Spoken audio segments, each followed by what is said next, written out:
సాధించబోతున్నాయి.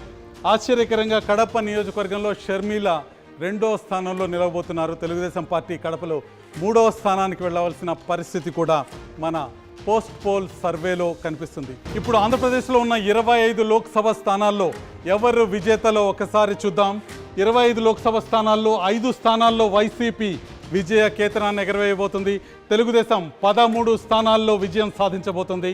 Bharatiya Janata party 5 స్థానాల్లో విజయం సాధించబోతుంది. జనసేన పక్షం 2 స్థానాల్లో విజయం సాధించబోతుంది. ఇది overall parliament picture. Post poll స్టడీలో వచ్చిన నెంబర్స్ ప్రకారం వైసీపీ 5 స్థానాల్లోనూ, తెలుగుదేశం 13 స్థానాల్లోనూ, బీజేపీ 5 స్థానాల్లోనూ, జనసేన 2 స్థానాల్లోనూ విజయం సాధిస్తున్నాయి. ఏపీ లోక్సభ ఎన్నికల్లో పోలింగ్కి ముందు ఆర్టీవీ స్టడీలో ఏం చెప్పామో, పోస్ట్ పోల్ స్టడీలో ఎన్ని స్థానాల్లో గెలుపు తారుమారైందో ఇప్పుడు ఒకసారి చూద్దాం. మా ప్రీ పోల్ స్టడీలో తెలుగుదేశం పార్టీ, జనసేన పార్టీల సీట్లు, పోస్ట్ పోల్ స్టడీలో తెలుగుదేశం పార్టీ, జనసేన పార్టీల సీట్లలో పెద్ద వ్యత్యాసం లేదు. తెలుగుదేశం 13 స్థానాల్లో గెలుస్తుందని ప్రీ పోల్ స్టడీలో చెప్పాం. పోస్ట్ పోల్లో కూడా ఓవరాల్గా సంఖ్య 13గానే కనిపిస్తుంది. జనసేన కూడా సంఖ్య 2గానే కనిపిస్తుంది. కానీ వైసీపీ మాత్రం 6 స్థానాల్లో గెలుస్తున్న వైసీపీ బలం 5 స్థానాలకి పడిపోవటం మనకు కనిపిస్తుంది. భారతీయ జనతా పార్టీ బలం 4 స్థానాల నుంచి 5 స్థానాలకి పెరగటం కూడా మనకి స్పష్టంగా కనిపిస్తుంది. మొత్తానికి కూటమి బలం ప్రీ పోల్లో ఉన్న 19 స్థానాల నుంచి 20 స్థానాలకి పెరగటం మనకు కనిపిస్తుంది. కూటమి ఆధిపత్యం చాలా స్పష్టంగా ఆంధ్రప్రదేశ్ మీద మనకు కనిపిస్తుంది. పార్లమెంటు స్థానాల విషయంలో కూడా మీరు మీ తీర్పు ఇప్పటికే చెప్పేశారు. మీ నిర్ణయం ఈవీఎంలలో నిక్షిప్తమై ఉంది.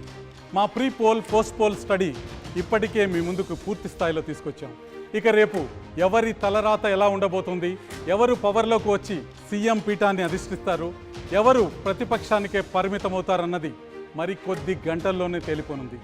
ఫైనల్ ఫలితాలపై minute to minute updates RTV మీకు నాన్ స్టాప్గా అందిస్తుంది. అందరికంటే వేగంగా, అందరికంటే ఖచ్చితంగా రిజల్ట్స్ అందించడానికి మా టీం మొత్తం సిద్ధంగా ఉంది. ప్రజాస్వామ్యం అంటే ప్రజల చేత, ప్రజల కోసం, ప్రజలే ఇచ్చే తీర్పు. మీ తీర్పు ఏంటో మీ మనిషిగా నేను రేపు మీ ముందుకు తీసుకురాబోతున్నాను. ఫైనల్ లెక్కలతో మళ్ళీ వస్తాను. రేపు రాబోయే తీర్పు కోసం చూస్తూనే ఉండండి ఆర్టీవీ. సెలవు.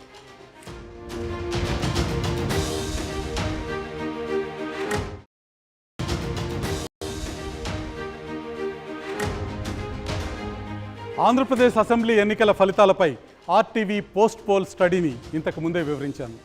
ఇప్పుడు లోక్సభ సీట్లపై మా పోస్ట్ పోల్ సర్వే ఏం చెప్తుందో చూద్దాం. ప్రీ పోల్ సమయంలో ఉన్న పరిస్థితులు పోస్ట్ పోల్ టైంకి మారిపోయాయి. అందుకే ఏపీలోని కొన్ని ఎంపీ సీట్లలోనూ ఫలితం రివర్స్ కాబోతుందని మా పోస్ట్ పోల్ సర్వేలో తేలింది. ఆ డీటెయిల్స్ ఇప్పుడు మీకోసం వివరించే ప్రయత్నం చేస్తాను. ఏపీ లోక్సభ స్థానాలపై ఆర్టీవీ పోస్ట్ పోల్ స్టడీ చూసే ముందు ఒక్కసారి పోల్ ఆఫ్ పోల్స్ చూద్దాం. పోల్ ఆఫ్ పోల్స్లో టీడీపీ కూటమి 21 స్థానాల్లో గెలుస్తుందని తేలింది. అధికార వైసీపీ కేవలం 4 స్థానాలకు పరిమితం అవుతుందని తేలింది. పలు జాతీయ స్థాయి, రాష్ట్ర స్థాయి సర్వే సంస్థలు ఇచ్చిన ఎగ్జిట్ పోల్స్ సగటు మీ ముందుంది. ఇక్కడ స్పష్టంగా కనిపిస్తుంది. వైసీపీ 4 స్థానాల్లో విజయం సాధిస్తుందని ఎగ్జిట్ పోల్ సంస్థలు భావిస్తున్నాయి. టీడీపీ కూటమి 21 స్థానాల్లో విజయ కేతనం ఎగరవేయబోతుందని ఎగ్జిట్ పోల్స్ భావిస్తున్నాయి. అయితే ఒకసారి ఆర్టీవీ ప్రీ పోల్ స్టడీ విషయానికి వస్తే, ఆర్టీవీ ప్రీ పోల్ స్టడీ ఏపీలోని 25 ఎంపీ సీట్లలో టీడీపీకి 13, జనసేనకి 2, బీజేపీకి 4 సీట్లు వస్తాయని తేల్చింది. ఓవరాల్గా కూటమి 19 స్థానాల్లో గెలుస్తుందని ఆర్టీవీ ప్రీ పోల్ స్టడీలో తెలిసింది. వైసీపీ 6 స్థానాల్లో గెలుస్తుందని ఎన్నిక ముందు ఆర్టీవీ చేసిన స్టడీలో మేము చెప్పాం. అయితే ఇప్పుడు ఎన్నిక సమయంలో పరిస్థితి ఏ విధంగా ఉంది, బలాబలాలు ఏమైనా తారుమారయ్యాయన్న విషయం గురించి తెలుసుకునే ప్రయత్నం చేద్దాం. ముందుగా విజయనగరం వెళ్దాం.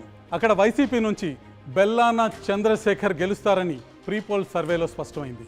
కానీ ఇప్పుడు పరిస్థితి పూర్తిగా మారినట్టు కనిపిస్తుంది. అక్కడ టీడీపీ అభ్యర్థి కలిశెట్టి అప్పలనాయుడికి ఆధిక్యత కనిపిస్తుంది. కేంద్ర మాజీ మంత్రి అశోక్ గజపతిరాజు పూర్తి స్థాయిలో అప్పలనాయుడికి మద్దతు ఇవ్వటం ఆయనకు బాగా కలిసొచ్చే అంశంగా మారింది. పార్లమెంట్ పరిధిలోని అన్ని మండలాల నేతలతో అప్పలనాయుడు టచ్లో ఉంటూ దూసుకుపోయినట్టు కనిపిస్తుంది. వైసీపీ వ్యతిరేకత, టీడీపీకి ఉన్న వేవ్ సైతం విజయనగరం పార్లమెంట్ పరిధిలో ప్రభావం చూపించిందని మా సర్వేలో తేలింది. కాబట్టి అక్కడ టీడీపీ అభ్యర్థి అప్పలనాయుడు ఎంపీగా గెలవబోతున్నారని స్పష్టమవుతుంది. ఇప్పుడు అనంతపురం ఎంపీ సెగ్మెంట్ చూద్దాం. పోలింగ్కి కొద్ది రోజుల ముందు వరకు టీడీపీ అభ్యర్థి అంబికా లక్ష్మీనారాయణకే పరిస్థితి అనుకూలంగా కనిపించింది. కానీ ఎన్నికల సమయానికి ట్రెండ్ మారినట్టు కనిపిస్తోంది. వైసీపీ ఎంపీ అభ్యర్థి మంత్రి శంకర్ నారాయణకు పరిస్థితులు